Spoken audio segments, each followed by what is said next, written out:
Hi, everybody. We're going to give it maybe another minute or so before we actually get started. Um, but I just want to give a few more people time to join.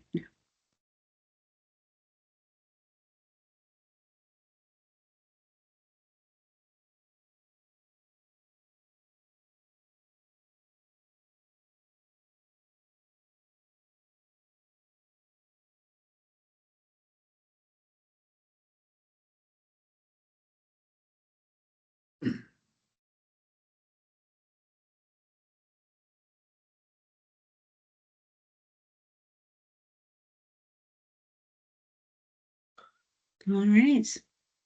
We're at 12:01. I think we're pretty good. We're going to get started with at least the introductions. Thank you so much, everyone, for joining us today for our webinar, Anatomy of a Cyber Breach. I am Melissa Anderson with Outsource IT Solutions Group. I'm the operations manager here. Um, It's a pleasure to welcome Natalie Suarez and Dave Deckard, both from ConnectWise. Natalie has extensive experience in the security sector and is a principal solutions advisor with ConnectWise. And Dave has been in the MSP industry in the past and has a long-standing amount of experience in the security sector as well. Cyber attacks pose significant threats to organizations across a bunch of different sectors right now, and we want to delve into the anatomy of a cyber attack today. So that's what we're going to be doing. We also asked our two account managers to be with two of our account managers to be here with us today, and that will be Brian Bruns and Brian Jones. So they may be joining us and participating in our webinar as well. That being said, let's go ahead and get things started. And Natalie and Dave, take it over. Thank you. So hello, everyone. So we're going to be going through the anatomy of a cyber attack today. And in case you haven't heard me speak before, I do like to share an agenda, and I do have some important concepts that I am going to review because it's really important that we are all playing from the same sheet of music when we talk about cybersecurity and these attacks. So after that, let's see, here's my bio. And really, the only important stuff on here is I'm technical. I've been doing this for a little while. Super passionate about my family, threat intelligence, and Lego. And the order varies from day to day. So, what exactly is cybersecurity? I feel like it's one of those words that we just hear over and over, and it kind of starts to lose its meaning. So I have this funny little quote from The Princess Bride, which is one of my favorite movies. But cybersecurity really is about managing risk. So for you business leaders, we understand that it's a cost center and that cybersecurity is not your only priority. Of course, it is a priority because you want to protect your business, but it's only going to make sense for you when it reduces your business risk or saves money. And I would argue, and I think we'll talk about it a little bit, that something like a password manager is actually something that does save you money because it saves you time once you learn how to use it correctly. Some important cyber terms. Want to really make sure that we understand that these terms are not interchangeable. I hear them used interchangeably a lot, and they're very different terms. So an attack or an event is something that happens all the time. You could think of this as an adversary or a threat actor, as we call them, knocking on your door, going, how can I get in? So it might be something like taking advantage of a vulnerability in a piece of software, looking for those vulnerabilities in your environment, doing a scan on your network to see if there's any open windows or doors. That would be an attack or an event. And as you can see by some of the references I post here, those happen about every 39 seconds. Now, an incident is a little more serious and it is a legal term. And that's when we have something that compromises what we call the CIA triad, which is the confidentiality, integrity, or availability of an information asset. This is like a denial of service attack or a distributed denial of service attack, as we call it, DDoS. That is when a threat actor makes your infrastructure either unavailable to you or to your clients. Maybe you can't access a resource that you need to get to, like your Salesforce or your Office 365, or your clients can't come in and fill out a form asking for help or fill out a form asking to order something from you, right? And then a breach, this is the really, really bad one. This is when there is a confirmed disclosure. Someone has seen or touched some data that they should not have seen or touched. And an example of a breach is ransomware. And with that, we are going to talk about today's threats. So this is a picture of a projected slide for a reason, because things have changed, right? We didn't used to get into strangers' cars. Most of us didn't meet people on the internet back in the 90s. I guess some of us did, but a lot of us were not in chat rooms or whatever in the 90s, right? But now we literally pick up this device, which is more powerful than any computer I had back in the 90s, and get on my Uber or my Lyft app, right? And I summon strangers from the internet and I get into their car. And usually everything goes fine, right? I know sometimes it doesn't, but usually everything goes fine. So things have really changed in the landscape. How have things changed? Well, the dark web. So just to understand the different layers of the web, we like to compare it to an iceberg, because an iceberg, you see this little tiny portion, but you know there's something really big underneath, right? And that would be the deep web and the dark web. So the surface web, you could think of that as anything you can search, right? I can use my Google, my Yahoo, any of those new AI chat bots, any like Chat GPT, or, the Microsoft Copilot, all that stuff. It indexes everything on the internet that's publicly accessible, and you can access it via search engines. The deep web is where we have the majority of online content. That is like our banking, our online shopping, our medical records, stuff like that. And the dark web is anonymous. But I would venture to say that anyone on this call, no matter how technical you are or are not, would be able to Google, how do I access the dark web, and figure it out in about 15 minutes at the most, and beyond the dark web. But this is where things are anonymous. It's used by law enforcement, it's used by criminals, and like it says here, and the curious. All kinds of interesting and not so interesting things happening on the dark web. One of those things is something we call ransomware as a service. So back in the old days, when I first started my career, you had to be super smart to be a threat actor or an adversary or a bad guy. So these super smart bad guys said, hey, why don't I monetize this even further and make these services available to start an affiliate program. And in this affiliate program, you can come to me, you can buy my service, and I will do as much or as little as you like, and we'll split the profits, right? And so I want to, at this time, take a moment. Hey, Brian Bruns, do you think you could come on camera for a minute? I think you have a really interesting story about ransomware that you could tell. Sure.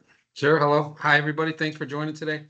The one story that always comes to mind for me is we work with a company out in Wisconsin, and we do most of the network management for them, but they use a local resource for computer setups. And I don't know, about a year ago or so, the guy that was doing the computer setups there had left a TeamViewer session open, and somebody gained access to his computer and was able to start to connect to all his clients' networks through TeamViewer. Now, there are a lot of companies that day that had a really bad day because malware was let loose on those systems. Now, that included the customer of ours, but what was good for them is that they used a couple different things. One was an EDR, and that's an endpoint detection and response solution that goes on the endpoint servers and computers. So when that malware was launched onto that computer, the computer was shut off the network, and the problem ended there. So it was not able to spread to the rest of the computers, with which they have 50 or 60, and the half a dozen servers that they have. The other thing that they use is SIM, and that's a security incident event management software. And what that did was started alerting us to the fact that they tried to set up an admin account on that workstation, and we were able to stop that in its tracks right away too. So having all these things in place really does help limit the damage when something like this happens. Because if somebody leaves the door open like it was left open, or left it unlocked, however you want to think about it, there's really not much you can do to stop people from gaining access. That's probably the most common story that I like to tell. Thank you so much. Thank you. And I believe you said that did result in some ransomware for some of those. Yeah, for some of the other clients, yeah. definitely had a bad weekend. Yeah. And of course, it happened on a Friday afternoon. Of course, right before a holiday weekend, huh? Yeah, right. Uh-huh. Excellent. All right. So, and talking about today's threats, of course, we have to talk about AI a little, right? And all I want to say here is AI is definitely going to change the way we consume and use technology. We're going to gain, there's going to be a lot of benefit to it. I don't want to present this as a doom and gloom, because I don't believe it is, but I'm kind of a glass half full when it comes to AI. I know some of my colleagues are not quite as optimistic. And I'm just saying this in case the AI overlords are listening. No, just kidding. But but like anything, like the internet, AI is a huge disruptor, right? Just as big as the internet was to the 90s. But the point to remember here is that we really can use it to our benefit. And I know we do here at ConnectWise. And I would encourage you to explore using it in your own business. But how to safely use it, that's a whole nother webinar, isn't it, Melissa?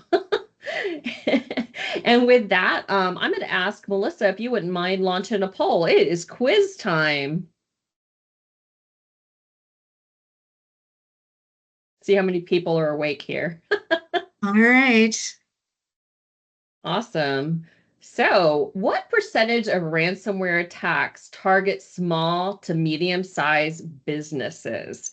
And if you guys wouldn't mind just taking a guess, this is a safe space. Nobody's going to make fun of you. So if you wouldn't mind taking an answer. And I don't know if the way this set up is I have to answer too. So I might just answer. Yeah, I'll answer. There we go. Oh, but I don't want to submit it because then I'll give away the answer. So maybe you could tell us, Melissa, when we get over half of the respondents.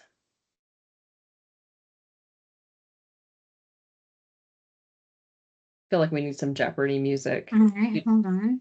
You do not want me to sing to you. I'll tell you that right now, people. So you better start answering.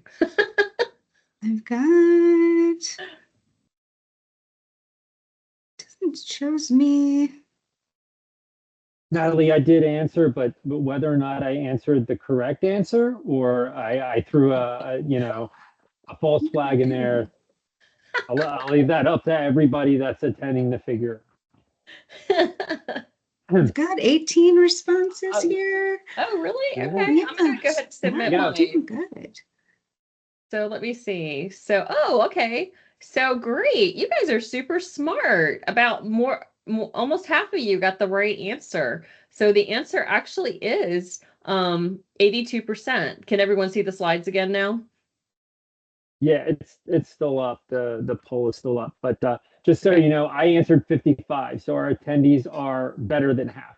They are in Nice. they're yeah. They're good. Awesome.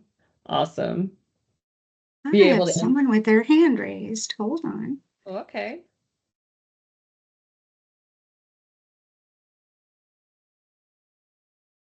Like that would be Gina. Yeah. Let's see. And do I have a question? So Gina, I believe you can use the chat or the Q&A to ask a question if you have a question. Yeah, there's two different two different options there. Yeah, you can up at the top of your screen over the people, you should see chat and Q&A. So if you have a question, we'd be happy to address it if you want to type it in there. So are we back to sharing the slides now? Yeah, Thanks. I'll watch the chat for Gina's question if it pops up. Let you know. Okay, thanks. Okay, so actually the majority of threats do target small to mid-sized businesses. And actually, the stats aren't real good. 1 in 5 businesses has to completely cease operations until the issue is resolved. And usually that's because it is a breach or an incident, right? You know, and in the case of ransomware, definitely a breach, but that's a crime scene. And not to be morbid, but you wouldn't touch a dead body, so you shouldn't be touching a crime scene if it's a digital crime scene either, right? The best thing you can do if you think something crazy is going on is disconnect from the network, actually. You shouldn't turn machines off unless that is your only option, because you can actually, destroy evidence by turning machines off. So, and you can see the average cost of businesses of all sizes is about $200K. And just think about how would your business operate or survive a loss of $200K. And even beyond, and as you can see from here, not many, because about 60%, which is well over half of small businesses, go under within 6 months of a cyber attack. That's not just ransomware, that's any cyber attack. So let's get to what we're here to talk about. We're here to talk about how a real attack works. Now, I will tell you, if you're technical, that typically cyber professionals, we rely upon the cyber kill chain, the Lockheed Martin cyber kill chain, and we've greatly simplified it here because I don't want you all to run off screaming, right? Right, Dave? No. We want them to be Yes, no, engaged. please don't do that to our customers. Yeah. No, I would And not do that. No. attendees. So, so this is a simple network architecture. This is probably, what your network architecture used to look like not too long ago. We have external users, we have an interface through the internet, right? We have like a DMZ, and a firewall, and then we have our internal users and databases and printers. I could make a joke about printers there, but I won't because we're not here to talk about printers. And this is more like what a modern architecture looks like, right? We have people working from home now. We may have branches. Even small businesses have a lot of people working from home. You're going to have public cloud that people may be trying to access, whether that's sanctioned or not within your environment. You may have software as a service, Microsoft Office, that is software as a service, right? You have probably web apps. Everything isn't on physical computers in your office anymore. As this greatly increases our attack surface and the complexity of these systems that we need to protect, right? So one of the first things an attacker will do is reconnaissance, right? So in the initial reconnaissance, so this threat actor could have bought S. Thomas's email and password on the dark web. They could have just, been scouring to see who is active on LinkedIn. They could have, maybe S. Thomas fills out a lot of Facebook quizzes, so all of her information is on the dark web. Maybe she overshares. Maybe she shares what projects she's working on in public in public places. Her website certainly has a lot of information for this company, right? We could see as a threat actor, we go to the website, we see that there's a VPN. What's a VPN used for? Well, usually to protect internal resources. So there is a way in, right? And they also have a support site. Maybe that support site's a way in, right? We can go to this phonebook.cz and we can look up email addresses and domains. Maybe that's where the bad guy get it. So bad guys do research. That sounded really silly, but they could tell right here that they use Microsoft Office, right? And this is all open source reconnaissance here. Now, is all the reconnaissance that bad guys are doing open source? No, but I want to show you how much information can be gathered from open source. And with that, I'm going to call in my buddy Brian Jones, because I have a question for you, Brian Jones. So, what are some of the things that I can do or that our friends here could do in their personal life as well that would help them lower their risk? Hi, everyone. Thanks for joining. So first and foremost, I would stay away from answering anything on Facebook. Things like surveys that have questions about, well, what's my first concert? What's my dog's name? You know, things along those lines. Those are easy ways for the bad actors to be able to access that information, get that information from from these multiple sources. It gives them clues to your passwords. I mean, that's all they're looking for, is ways to things to input into their algorithm to give them clues to be able to crack that password of yours. Additionally, don't post in real time when you're away from your house. So if you're on vacation, posting vacation pictures while you're on vacation, that's just letting people know you're not home. So wait to post those vacation pics till you get home, and everybody can wait. They're good. It gives you more to talk about when you get back home anyway. Additionally, I would say if you don't use a password manager, and I don't mean a piece of paper underneath your laptop or a sticky note somewhere that only you think you can find. Use a password manager. They are very helpful. You have to remember one password as opposed to multiple passwords, so that'll definitely help. And then ultimately, multi-factor authentication. Now, I know it's a pain. Just be glad that you're not Brian or me, where we have to probably multi-authenticate more than anyone on the planet.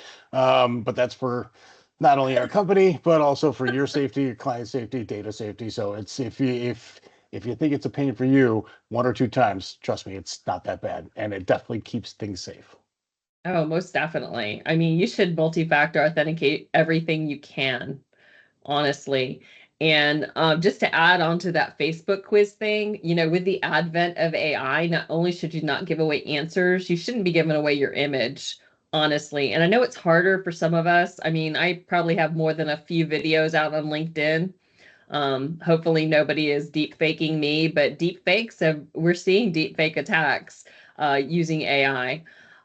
So don't give away your image either. If you don't have to, don't do it. And it really is easier. In my opinion, I think it's easier to be secure on things like Facebook that you use for your personal life than it is on things on LinkedIn, because I want to share on LinkedIn things I'm doing. But FYI, if there's any criminals out there listening, I'm traveling, but my husband and my really mean, nasty dog is here. So, and my dog is in there going, who, me? So thank you for that. And Natalie, one thing too they remind me of, and by the way, I really appreciate what both Brians have brought to the table, because they really, yes, thank you. The attack vector is different, and the different ways that we can even protect ourselves at home, creating that good hygiene. One thing that actually popped out at me as I was looking at your slide was that the different email addresses, and a personal tip could be for everybody at home or sitting in their office, is if you think that an email address seems kind of weird, or you're getting it from a sender and you're not quite sure, just take your mouse and hover over top of it, and that'll actually reveal the email address. And I can't tell you how many times personally in my email where I've gotten something and I've done that, and then I look it up on Google and I can quickly verify that that's not the legitimate address. And sometimes it will even come up as, look, this is a known scam. So just throwing that other one in there. Yeah, that's very true. And you know what else is really useful in those password managers? Because I know maybe some of the services that you deal with on a daily basis, I don't want to call any particular professions out here because I don't know our demographic on the phone. So I don't want to make Melissa have a heart attack. But some companies ask for secret questions to be answered so that they can reset your passwords. I lie. I do not give the right answers to those secret questions. And I store those secret questions and those crazy answers that I give in my password manager as well.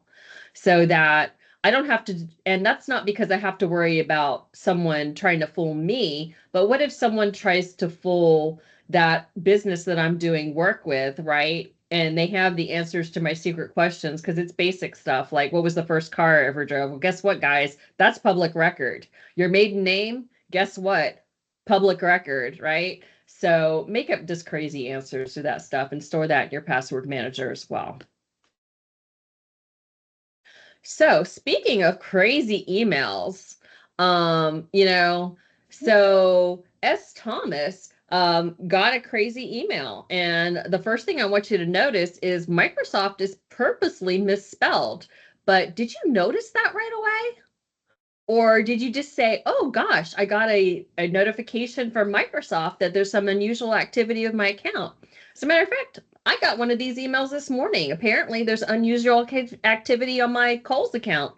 I don't shop at Kohl's. So I'm thinking it's probably not really for me. Okay. But here, S. Thomas, maybe she's super busy. Sometimes it's not a matter of, not knowing any better. Sometimes it's a matter of the fact that we're all so busy and multitasking that they get us, right? And we may click on something that we shouldn't click on. And this looks like a real Microsoft email. Gosh, they have the logo. They have this pretty Microsoft blue reset password. And unfortunately for this company, S. Thomas clicks on this link. So what happens when she clicks on this link? So unfortunately, remember we talked about the dark web? Well, some of the things on for sale on the dark web is ransomware as a service, phishing as a service. And so we're going to talk about a phishing as a service attack that really is available right now on the dark web. And so what happens is she clicks on this link. And so the user on the left is her. The target website, obviously, she expects to end up on is office.com. But unfortunately, we have this adversary in the middle here. And that's why I purposely placed this adversary in the middle. Technically, this is a reverse proxy server. Do we need to worry about the technical details now? No, we don't. All you need to worry about is that a reverse proxy server, this server is going to communicate between the user and office.com and share that information back and forth. Again, back in the old days, because who doesn't like to date themselves, right? You may notice these little curvy arrows at the bottom that say TLS encrypted. You don't have to worry about what that means other than the fact I would assume most of you know what encrypted means. It's not in plain text. And we used to say back in the old days when all the web wasn't under encryption, under HTTPS, that if you saw HTTPS and you moused over that and you saw there were no certificate errors, you were safe. So Melissa, let me put you on the spot. If you see that, are you safe? I see her violently going. Not necessarily. It just means it's encrypted. It could be encrypted between you and the bad guy like it is in this case, right, Melissa? They're so sneaky. I mean, I know. yeah, I mean, Yeah. it's awful. Yes. They get you in the worst ways. So yeah, you got to be super careful. You never know what you're getting into. That's right. You don't. So what happens here, she clicks, she gets what she expects, she gets her sign in because guess what? This bad guy's proxying that information over to the Microsoft server. Now I've got a little wonky thing going on here, but hopefully you guys can see this correctly. So you should see her email and it's requesting her password. So what does that look like on the back end? So what happens is just like you see, the user inputs username and password. Unfortunately, it passes through this phishing website, right? And that site forwards those credentials to office.com. Okay. And then office.com goes, oh, I'm going to prompt for multi-factor authentication because S. Thomas knew she needed to have multi-factor authentication turned on.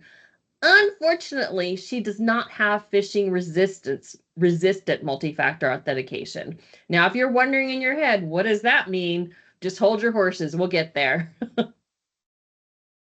So Microsoft obviously gets a correct username and password. So it prompts for the MFA. So we get the prompt we just saw, and that prompt goes to the user. So she then puts in her puts in her code. So let's say she just got a code texted to her phone. That's very bad for many reasons. Okay. And we'll talk a little bit about that, but not a lot.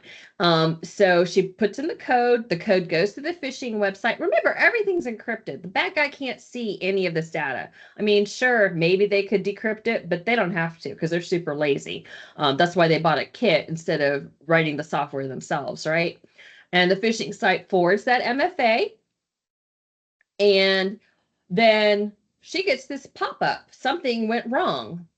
Okay, so I don't know about you, but I don't know, sometimes, some days I must have stray electrons or something, but it's not completely out of the ordinary to get an error from Microsoft or Apple or Google every once in a while. So she may just completely blow it off. Unfortunately, the reason she gets this is because the bad guy just got everything he needs. So what happens is when Microsoft gets all this correct information, or any site that takes username, password, and MFA gets all the correct information, they create something called a session cookie. This session cookie is everything this bad guy needs to be S. Thomas at this company. So their mission has now been accomplished. And then that phishing site is going to redirect them to somewhere else. And, S. Thomas is just going to go about her day and not even think twice about it. So, let me ask a question. Well, I think maybe Brian Jones, maybe you can help with this. But so you even mentioned earlier that MFA can kind of be burdensome. But MFA can really be helpful, right? Absolutely. And combined with security awareness training, I mean, I think those are both. What are your thoughts on that? What do you think about a combination of MFA and security awareness training? I mean, I think this would help us in this situation, don't you? Yeah, absolutely. It's definitely, I mean, it's something that I recommend, sorry, we as OSG recommend to pretty much all of our clients, is to enable MFA, but then to also take advantage of security awareness training so that you can, because although MFA is great, keeping the staff on their toes and keeping them aware and keeping them vigilant as to what these emails can look like. And if they somehow click through on one of these security awareness trainings, it's better for them to click through on those and to have a misstep on that than it is to in a real life email situation. So it's definitely a good training exercise for them to go through, to not only for the training itself, but to keep them on their toes and to keep them vigilant as they go through their emails on a daily basis. Yeah, thank you. Thank you for providing that. Mhm. That's awesome. So when we're talking about phishing resistant MFA, we're talking about things like hardware tokens or public key infrastructure based MFA, because these are resistant to things that we call like push bombing. So one of the reasons that it's not super good to get a code on your phone or to be able to just immediately hit yes on your phone is because there's this concept called MFA fatigue, and I've had it happen to me. I didn't fall for it, fortunately, but I kept getting, is this really you logging in? And there have been some pretty notable attacks where that has been the threat vector, that somebody has said, oh yeah, I guess it must be me, or they're just so tired of it coming up over and over again on their phone that they just hit go, right? Things like one-time passwords are still made, are a little better. But really the best is if you could use a hardware token. And there's some articles here if you want to read more about that. And I'm sure you can get in touch with Brian Bruns or Brian Jones or Melissa, and they could put you in touch with the right person on their end who could help you a little bit about that. And not just that, but you may notice on here that some of these attacks are susceptible to what's called a SIM swap attack. And a SIM swap is when somebody knows the answers to your secret questions because you haven't saved them in your password manager, and they call your cell phone company and they trick that customer service rep into switching your phone to them. And then they're your phone and they get your authentication codes, right? or something called SS7. So SS7 is a protocol that can be compromised to intercept voice and SMS communication. So they don't even have to fully SIM swap you to take advantage of that. So I would really encourage you to do a little reading or to reach out. Reach out here to Brian Bruns or Brian Jones. It's very confusing when everyone has the same name, Melissa.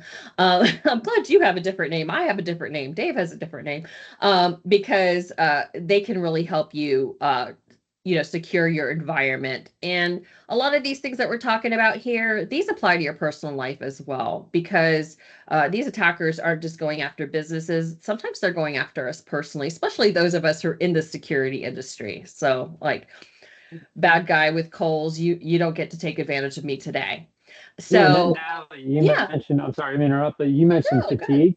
And it's also common that they will, attackers will hit at times when they predict that people are going to be busy, or that Mhm. world events are happening that are going to kind of create a little bit of chaos. And full transparency, I actually failed a phishing simulation. A company I was working for that was selling security awareness training. I'm not gonna say who it was, but this is what they did. It was Christmas, and they sent a target simulation, and I saw it come across my phone.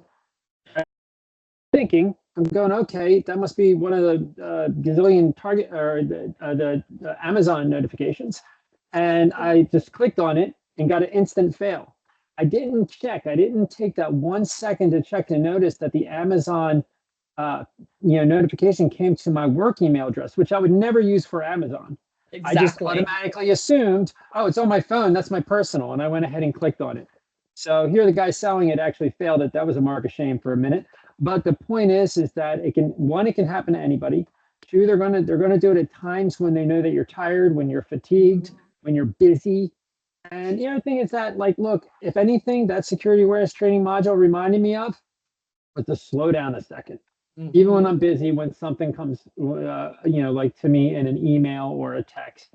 So there's some real value that even if you you walk away with that, let me slow down for a second and take a look. That's a win. Yes, I completely agree with you. So I would say that just about everyone has fallen for a phishing simulation here and there, allegedly, and may have called the CISO and said, I can't believe I just clicked on that, and please don't tell my boss. And the CISO allegedly said, you should see how many times your boss has clicked. At some company that shall remain unnamed.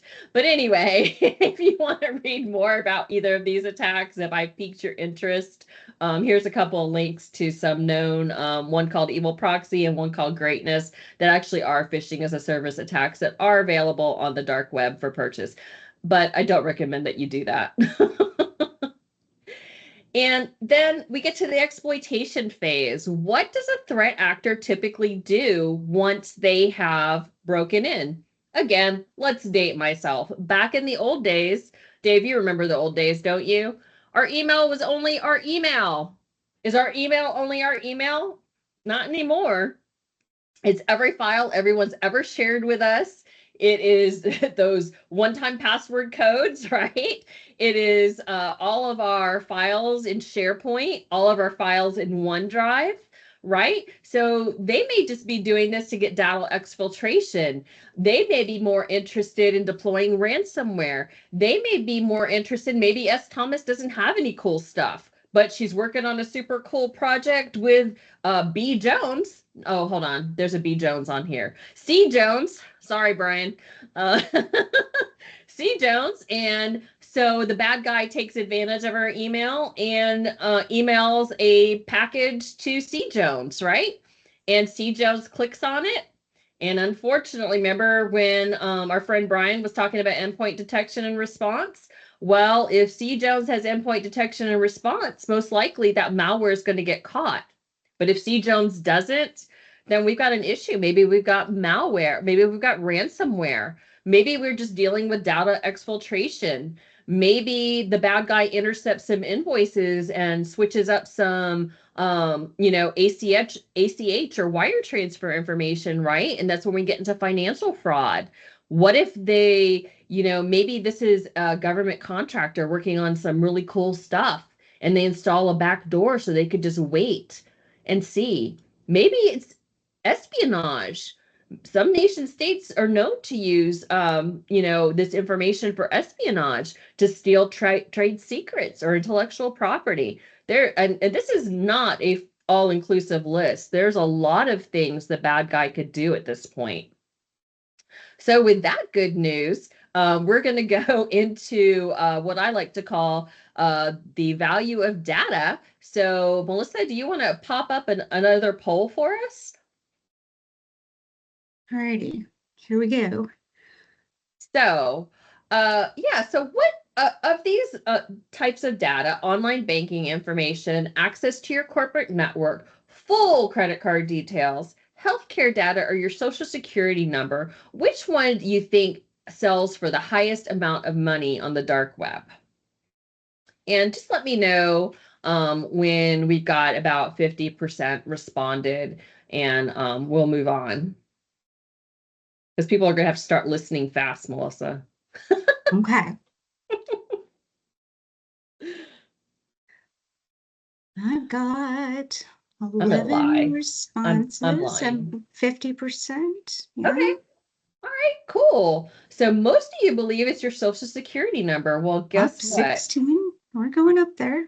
Yes. I think we're good. You want to go ahead and end the poll? Sure. Let's go back to sharing.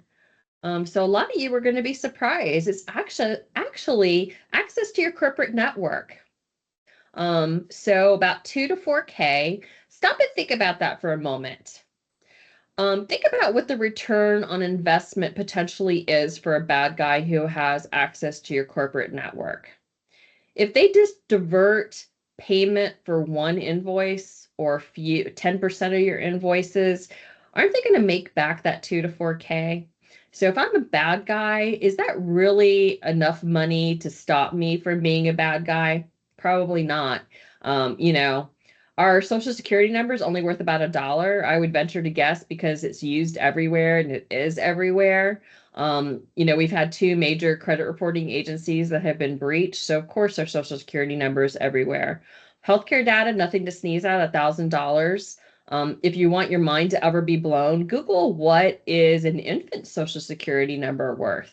And I'm not encouraging that you sell your children's social security numbers, but I will put a plug in here that you should lock your children's credit reports, because the reason they are so valuable is because many times we don't look at the credit report for our children or our grandchildren until they're of age where they're looking to build their own credit. And by then, some bad guy could have really made a mess of that. So what should we do? We can't tell you about all the stuff that could happen that's bad if we don't talk about how we're going to help you protect yourself. Well, one thing I want to make sure you understand, that's all about people, process, and technology. For instance, we talked about security awareness training. That's the people part. How do we avoid financial fraud where we may have specific processes? As a small to mid-sized business, I would caution you that you should develop a relationship with your banking entity, whoever you use, and you should have very specific processes and very specific roles from your company and people that are allowed to complete wire transfers or change wire transfers or ACH information. As a matter of fact, I would caution you for you could set the top yourself, but anything over a certain amount, you should have a process in place that says, hey, that has to be done in person, and work that out with your financial institution.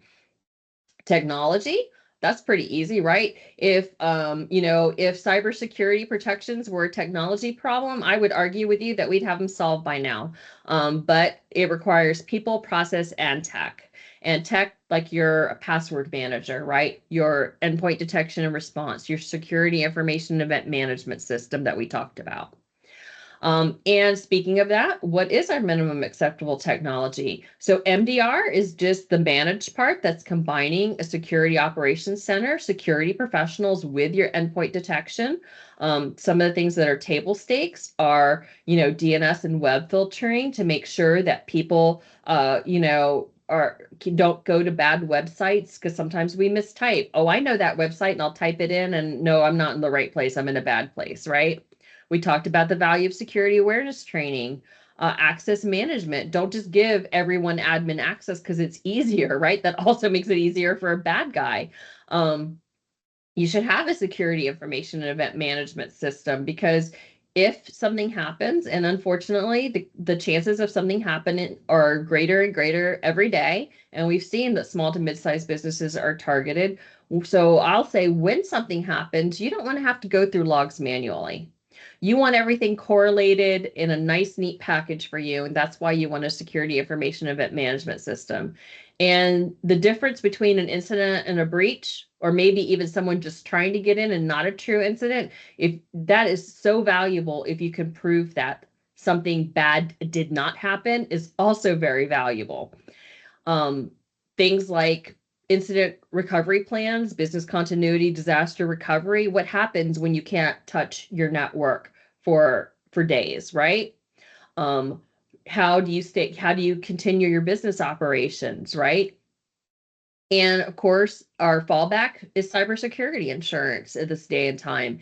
And I would tell you, if you want reputable, affordable, and comprehensive cyber insurance, you do have to have all the technology listed on this page. And technology is kind of a catch-all, because this truly is people, process, and technology. I should probably change that. So how can we help? So we're partnered with Outsource. We're partners together with ConnectWise, and these are some of the things we provide together: 24/7/365 protection. You'd have some really high turnover in a small to mid-sized business if you had all your employees working 24/7, 365, right? Currently monitoring 4.6 million endpoints, looking at over 10 million plus threats. And we're responding to 1.3 million events per second. Now, are we doing all that manually? Absolutely not. We're using things like AI, machine learning, natural language processing, correlation in a SIM. We're using all of that. And you're going, oh, that's really big numbers. I'm not that big. Well, what if you're a company with 25 users, only 5 servers, 3 sites, and 2 software as a service applications? That could be maybe Salesforce and Microsoft Office 365, right? You're still dealing with about 430 events per second.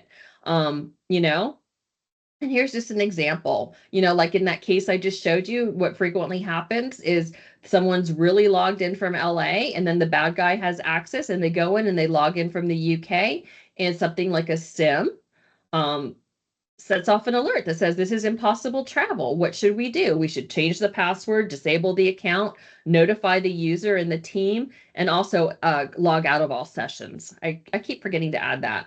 At least I always remember it when I'm on the slide, right?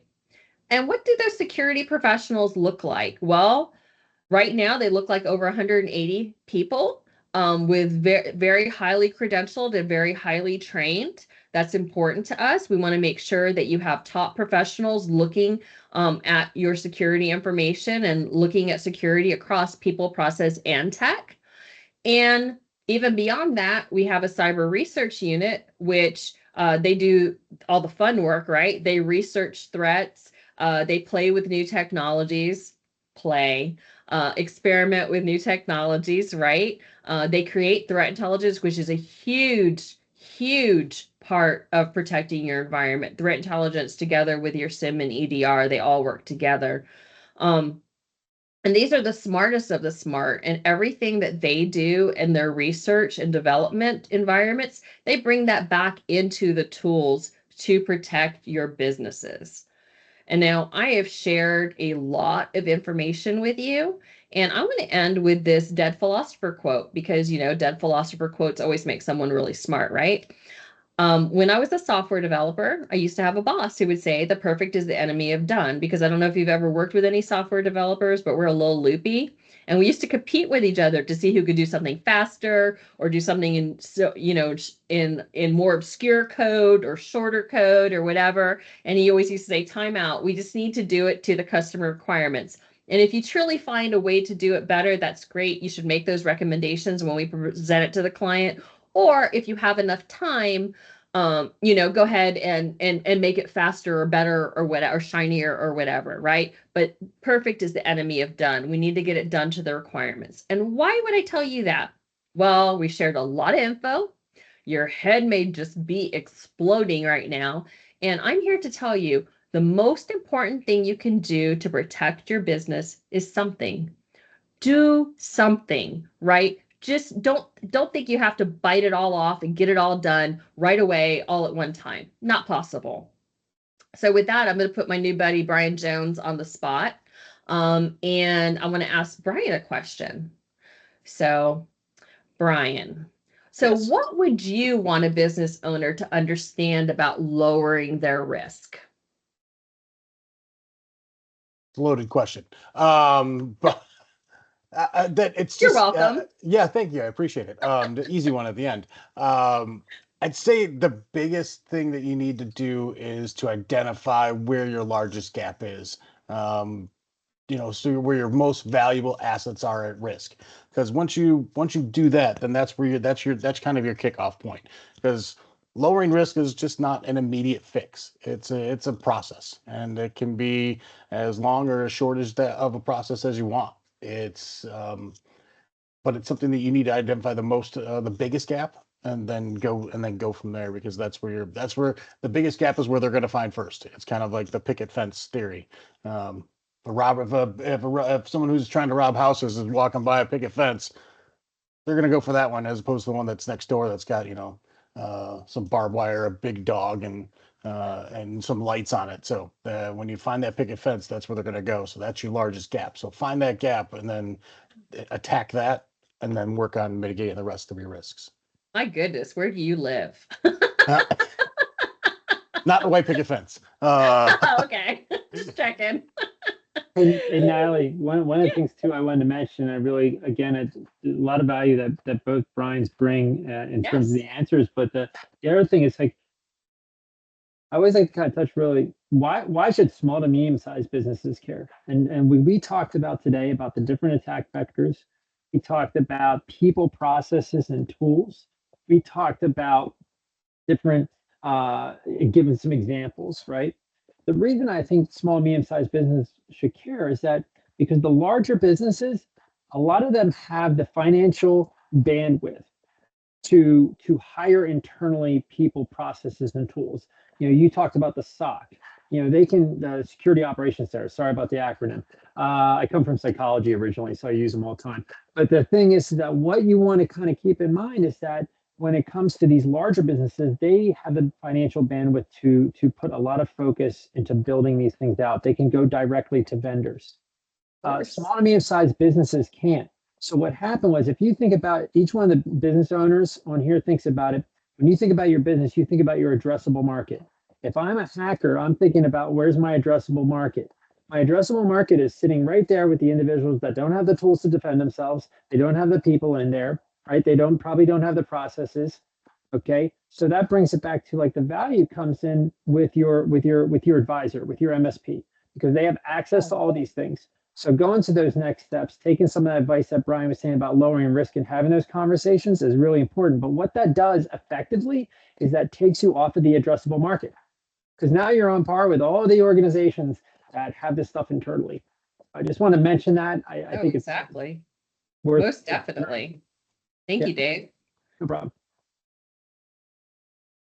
And then I would encourage you, reach out. An account manager is going to contact you to review your current security posture, because, like we said, perfect is the enemy of the good. You just need to start somewhere, and they're going to help you address what your gaps are, what you need to protect.